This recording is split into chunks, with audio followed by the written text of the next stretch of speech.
India TV YouTube channel को subscribe करें और बेल आइकन दबाएं।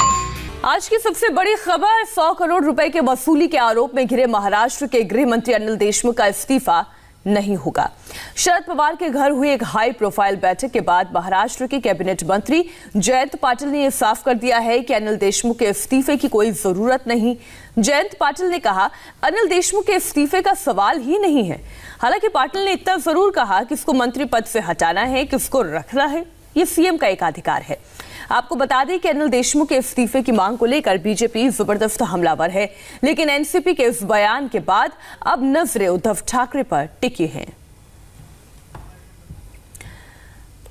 तो हर दिन महाराष्ट्र सरकार के लिए संकट भरा तो जरूर है, लेकिन कल आपने शरद पवार को सुना, उन्होंने साफ कह दिया कि जितने भी आरोप हैं वो केवल आरोप है और कोई सबूत नहीं है।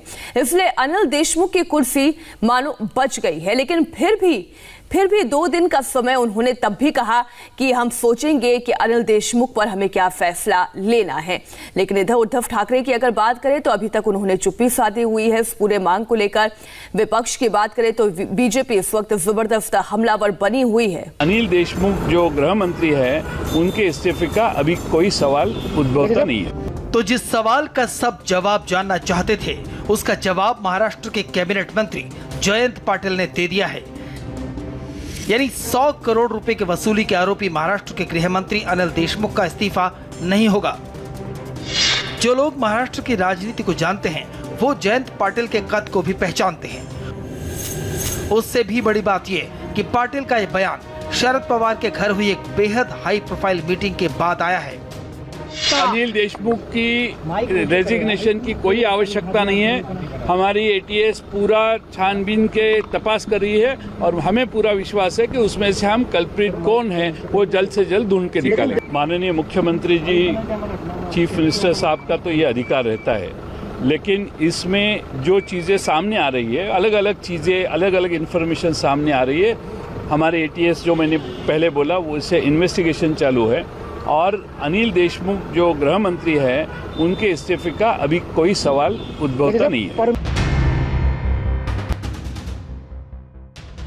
मुंबई पुलिस के पूर्व कमिश्नर परमवीर सिंह के लेटर बम ने महाराष्ट्र की सियासत में हड़कंप मचा दिया। चिट्ठी में हुए खुलासे ने महाराष्ट्र के मंत्री से लेकर संतरी तक को बेनकाब कर दिया। यही वजह है कि मुंबई से लेकर दिल्ली तक सियासी हलचल तेज है। नौबत यहां तक आ गई कि डैमेज कंट्रोल करने और हालात को संभालने के लिए खुद एनसीपी चीफ शरद पवार को मैदान में उतरना पड़ा। यहां तक कहना पड़ा कि इस्तीफा लेना है या नहीं लेना, सीएम की जिम्मेदारी है। बात ऐसी कि उनका इस्तीफा लेना ये इस बारे में ये डिसीजन डेफिनेटली मुख्यमंत्री की जिम्मेदारी है, वो लेंगे। हमसे बात करने के बाद लेंगे, हम इस पर डिस्कस करेंगे। अनिल देशमुख पर परमवीर सिंह के 100 करोड़ रुपए के वसूली के आरोप के बाद से महाराष्ट्र विकास आघाड़ी सरकार और उसके मुखिया बैकफुट पर है। लिहाजा रणनीति बनाने के लिए दिल्ली में शरद पवार के घर एक अहम बैठक हुई। इस बैठक में एनसीपी के सभी कद्दावर नेता अजीत पवार, प्रफुल्ल पटेल, सुप्रिया सुले और जयंत पाटिल शामिल हुए। इन सब के बीच काफी देर तक डैमेज कंट्रोल पर चर्चा हुई। सूत्रों से मिली जानकारी के मुताबिक जयंत पाटिल ने खुद शरद पवार से कहा कि अनिल देशमुख के इस्तीफे की जरूरत नहीं है। पाटिल के मुताबिक जांच में एटीएस को अहम लीड्स मिले हैं, लिहाजा जांच के नतीजे आने तक इस्तीफे के मुद्दे पर इंतजार करना ठीक रहेगा। ठोस सबूत मिलने तक इस्तीफा नहीं लेने का आग्रह किया। दरअसल एनसीपी इस पूरे मुद्दे को पीछे छोड़ एंटीलिया केस को आगे कर रही है। एनसीपी का आरोप है कि एंटीलिया केस से ध्यान हटाने के लिए इस तरह के आरोप लगाए गए हैं। निश्चय किया है और ये कोशिश जारी है। तब उसके बाद में किसी ने अगर कुछ खत लिखा है तो मैं कल भी ये बोल चुका हूँ, ये आफ्टर थॉट है। हमें लगता है कि इससे ये जो मीडिया का जो लक्ष्य है वो विचलित करने का भी प्रयास इसमें हो रहा है। एनसीपी की इस अहम मीटिंग से ठीक पहले कांग्रेस नेता कमलनाथ ने भी शरद पवार से मुलाकात की थी। उससे पहले शिवसेना सांसद संजय राउत ने भी दिल्ली में शरद पवार से मुलाकात की। शरद पवार से कांग्रेस और शिवसेना के नेताओं की मीटिंग के बाद ही एनसीपी की बैठक हुई और इस बैठक में यह फैसला हुआ कि देशमुख के इस्तीफे की जरूरत नहीं।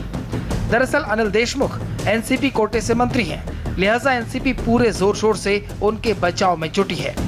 सूत्रों से पता चला है कि एनसीपी को अब तक अनिल देशमुख का कोई विकल्प नहीं मिला। जानकारी मिली है कि जयंत पाटिल सिंचाई विभाग नहीं छोड़ना चाहते। दिलीप वलसे पाटिल की तबीयत साथ नहीं देती, लिहाजा उन्होंने गृह विभाग लेने से मना कर दिया है। अजीत पवार और छगन भुजबल जैसे नेताओं के खिलाफ केस पेंडिंग है। जब तक कोई सक्षम नाम नहीं आ जाता, तब तक एनसीपी अनिल देशमुख के इस्तीफे को टालना चाहती है। एनसीपी सड़क पर बीजेपी को जवाब देने की रणनीति पर भी काम कर रही है। यही वजह है कि वसूली कांड के सुलगते शोलों पर ठंडा पानी डालने के लिए ठाकरे सरकार के क्रिएटर, लीड एक्टर और चीफ डायरेक्टर शरद पवार दिल्ली में मीडिया के सामने आए। ये उन्होंने कल आरोप लगाए, इससे पहले क्यों नहीं लगाए ये भी बात आ सकती है सामने। सडनली जब उनको पता लगा कि उनको मुंबई पुलिस से हटाकर होमगार्ड को जाना होगा, तब शायद ये बात उन्होंने सामने की। उद्धव सरकार के गृह मंत्री पर अरबों की उगाही करने का इल्जाम लगा है, लेकिन अब तक उन्होंने इस मुद्दे पर मुंह नहीं खोला। एनसीपी ये तो कहती है कि इस्तीफे का फैसला स्वयं मुख्यमंत्री लेंगे, लेकिन इसके साथ ही अपना फरमान सुनाकर ठाकरे सरकार पर प्रेशर पॉलिटिक्स भी कर रही है। उद्धव चुप हैं, लेकिन समय बीतने के साथ ही इस चुप्पी पर सवाल भी उठ रहे हैं। मुंबई से सचिन चौधरी के साथ दिल्ली से सैयद नजीर और आनंद प्रकाश पांडे की रिपोर्ट। नमस्ते, मैं हूं मीनाक्षी जोशी। वीडियो और खबरों से अपडेट रहने के लिए India TV YouTube channel subscribe करें, बेल आइकन दबाना ना भूलें। जुड़े रहें इंडिया टीवी के साथ।